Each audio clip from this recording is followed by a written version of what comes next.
When I moved into my newly built home, the front yard was an 11 by 8 foot strip of grass. Eventually, I want to remove all the grass, but for now, I planned a front yard stone patio. Also, I wanted to space out the stones just enough to put in low-growing, drought-tough plants to green it up. Here's how I did it. The first step was to remove the sod. This can be a painstaking process, but it was so newly planted that it was easy to pull up in sheets. I used a flat transfer shovel to scrape down another 1 to 2 inches. I wanted to go deeper, but ran into the sprinkler system pipes that were pre-installed in the yard. If you put pavers or bricks on bare soil, eventually they will shift and create uneven surfaces. Aside from being a tripping hazard, your furniture will rock around.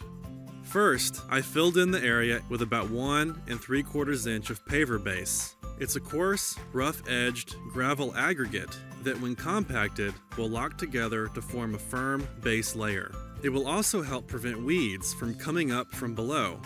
With a water hose, I wet it lightly. Then, I used a tamping bar to compact the surface.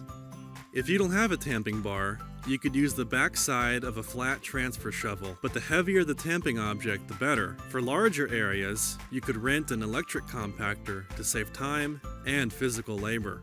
Typically, when constructing a patio, a layer of paver sand would follow the application of paver base to help anchor the stones.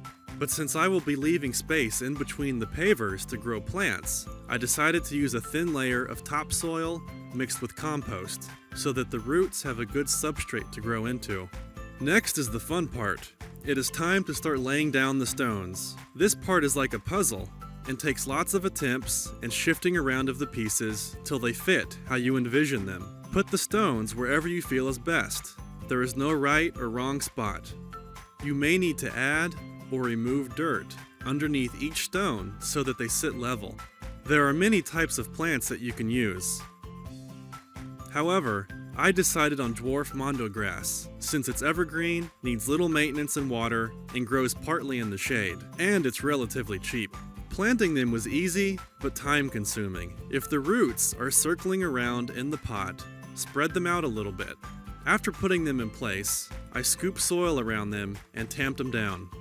I highly underestimated the amount of grass I was going to need.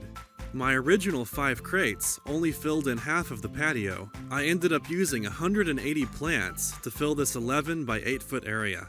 For Backyard Basics, I'm Mark Morrow. If I can do it, so can you.